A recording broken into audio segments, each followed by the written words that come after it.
We started with John Locke's empiricist theory, and then watched as George Berkeley proceeded to slice off the physical world with Occam's razor. At this point, we have a universe consisting of a totally mental world, along with the self and God. Scottish thinker David Hume wants in on the empiricist action too, and he brings his razor. Hume agrees with the basics of empiricism. All knowledge comes from sense data.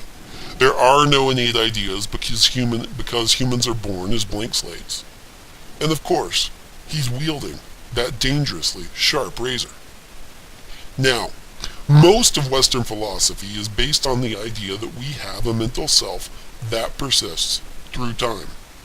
The self may grow, mature, and alter, but the idea is that there is a solid core of a self that is our identity. Hume trims the concept of self from the theory.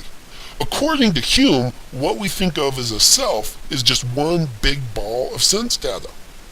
There's nothing stable there. There's no core of identity that persists through time.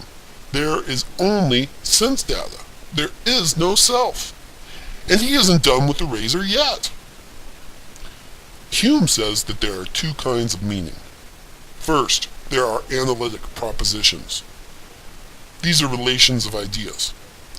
Let's use the example of a cube as we look at the traits of analytic propositions.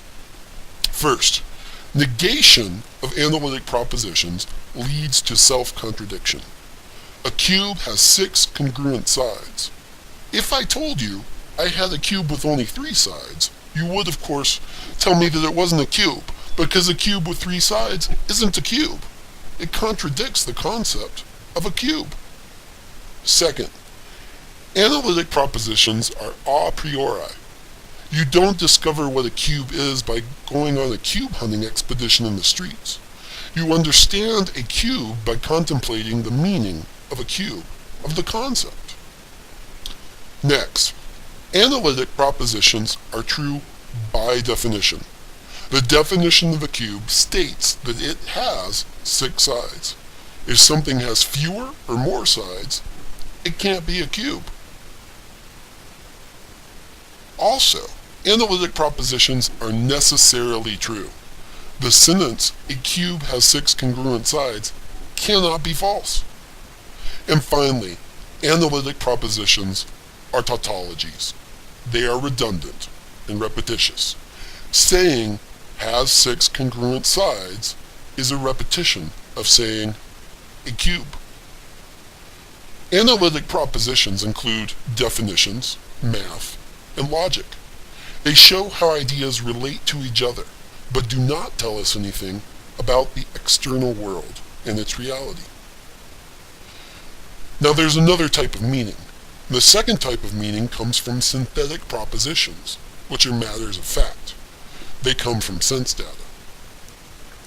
Anything else besides analytic or synthetic statements is nonsense for Hume, including the sentence, "God exists."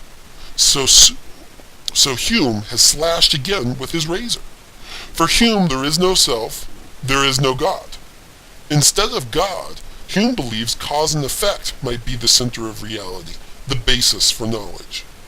But he admits he can't prove it, because the sense data for event A causes event B, and the sense data for event A happens after event B look pretty much the same.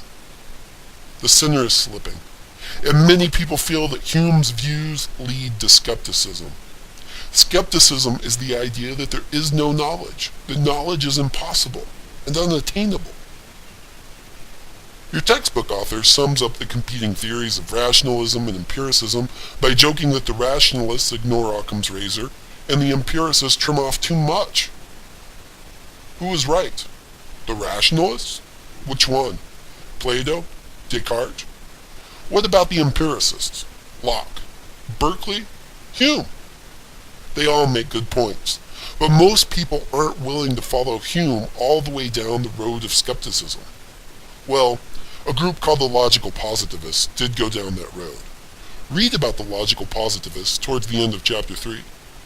You should also read about how Immanuel Kant attempts to take the good ideas from both rationalism and empiricism and fuse them together. Finally, check the conclusion to see what's going on in epistemology today, and see how at least one philosopher thinks knowledge works more like a spider web, and less like the house Descartes tore down and built. Oh yeah, next up we get to take a peek at ontology in Chapter 4. Chapter 4 is a real noodle baker. I'll see you again soon. Take care.